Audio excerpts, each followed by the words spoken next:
You know, I am actually just so grateful for this journey. People say to me, oh gosh, it must have been terrible. There were moments when it was horrendous.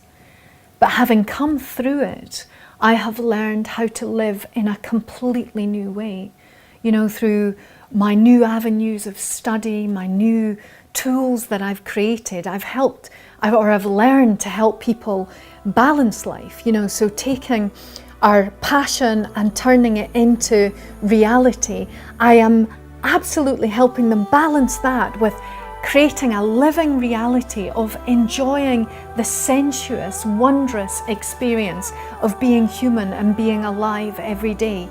You know, teaching people how to be mindful, present, awake, essentially awake, and feeling life, not just traveling as a tourist on the way to achieving goals.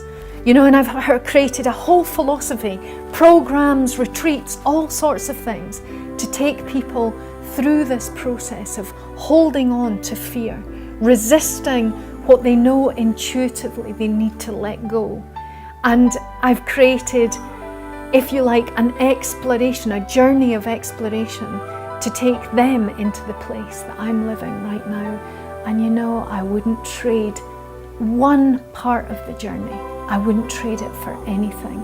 I believe that even the pain that I was going through, retrospectively, when we look back, we often realize that the pain will lead us to brighter new beginnings. And I can say that this actually is probably the best part of my life so far, the part I'm in right now.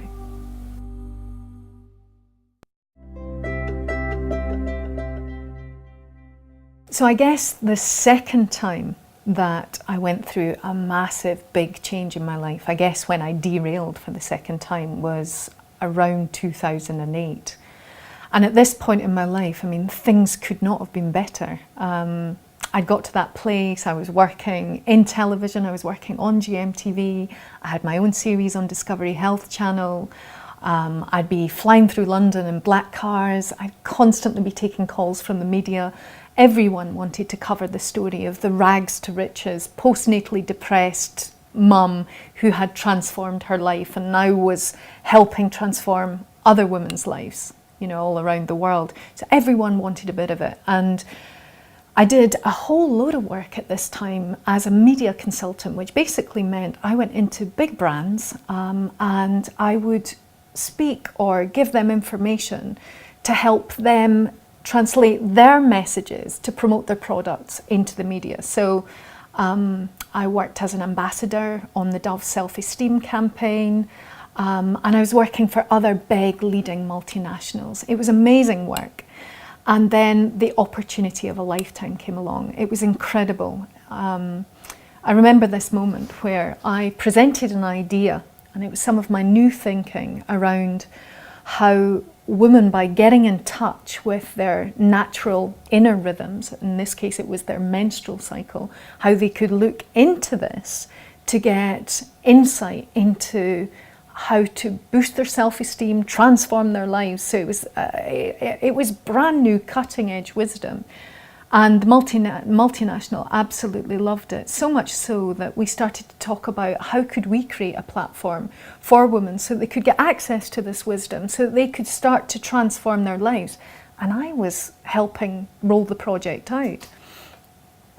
It was, I think they mentioned it was a £5 million project.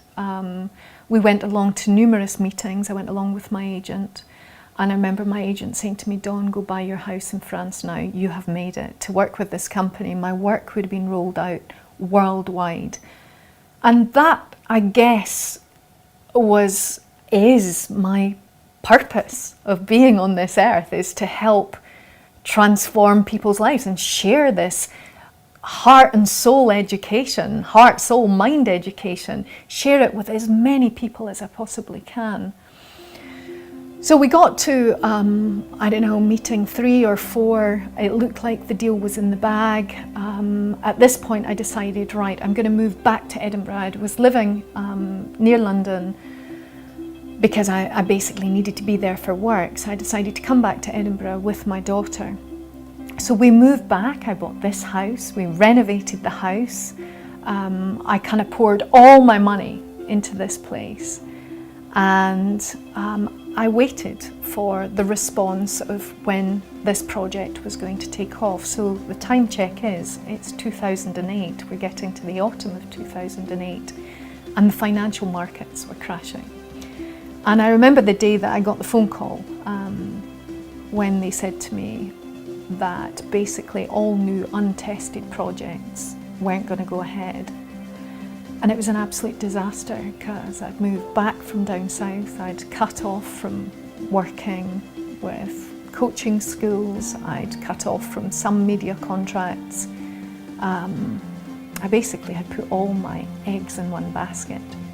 So here I was in Scotland, you know, no one was going to book me, you know, to fly me down south to work. I was in Scotland and the project didn't come off.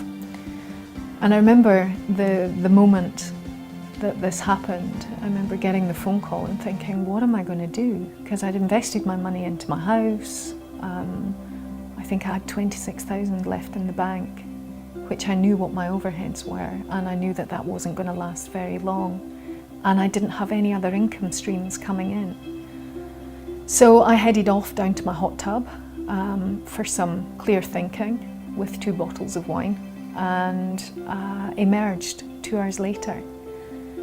And I thought, you know, in everything I'd ever done in my life, everything I put my mind to, I'd studied human potential, I knew how to build confidence, self-esteem, I knew how to get focused. I thought, there's nothing that I've failed at. I can do this on my own. Over the course of 24 months, so many things happened to me. Within 3 months, my 26,000 was gone, and I took on my first credit card. Within 6 months, I had a bill for an apartment that I have in Edinburgh, and the bill was, they wanted to cosmetically bring the flat into alignment with the historic architecture around it, and that was going to cost me £50,000. It wasn't something that I wanted to do, but I had no choice because the flat was in this historic area. So I had a bill for £50,000, my credit was starting to go up. I was working like a dog, I just worked from morning to night. I was in a relationship and the relationship was suffering. You know, I just had to work. I'd get up at 7 in the morning and I'd work through till 7, 8 in the evening, morning to night. And I was so passionate about the portal. I was so passionate about this baby I was creating. And speaking of babies in that time, you know, so over the course of 24 months, I also had 2 miscarriages. So I was working so much and I was so exhausted that my body couldn't carry a child. So there was debt accumulating, miscarriages, my relationship was becoming more and more difficult. And financially, I was just moving into a place. I would get contracts for work where people would come to see me and they'd pay a lot to spend a day with me. But every penny that I charged them would then go into credit card interest. And at the time, because of the crash, what happened is a lot of the credit card companies were then saying, we want to take these big chunks of capital back from your loan, and you had no choice but to pay it. So I was in such a vulnerable position. My confidence was starting to go. I remember people working with me and me thinking that, you know, although I was the expert in the field, I started to think, oh gosh, maybe I'm not so good at this. So my confidence was plummeting. I was questioning myself in my relationship. I wasn't depressed. I was just a machine. And I can remember looking out of my office window and seeing the sea and the beach and just really wanting to be there, wanting to have space and time, but I was trapped. I was completely trapped. There was no way out. And I was terrified because what was starting to run through my mind was I couldn't stop working because I had to pay the credit card interest. If I stopped, what would happen? Would I lose my house, my car? I had a 16-year-old daughter. What was going to happen to her? How would she survive?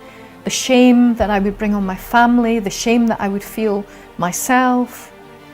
And I would just look out of the window and just dream of how I could experience life, touch life, be in the garden, look at a flower, plant a flower. The garden was dead, there were no flowers in the garden, which was so symbolic. And it was terrifying. I would move some days 50p, £1, £2, £3 from one account to another to stop them going overdrawn, and I was holding this thing together. And I was so scared, and I had nowhere to turn, and my mum's partner had a heart attack. There were events that happened in our family that were out of our control. And I remember at one point listing 27 things that happened over 24 months, and I kind of looked to the sky and said, universe, God, source, what are you doing to me? What? I can't take any more. And in the work that I'm producing now and the way I'm living now, I live a life full of rituals, full of self-care, full of wonder. My vision board is dominated by wonder and meaning. And as I evolve on my journey, I'll share my story and a new career will be born. But it's not going to dominate my life. It's not going to create such a rigid life that I stop living and I stop breathing and I stop experiencing the absolute wonder that is available to each and every one of us in every moment of every single day. And my burnout story, it gave me the gift of fully appreciating life. I can say that this actually is probably the best part of my life so far, the part I'm in.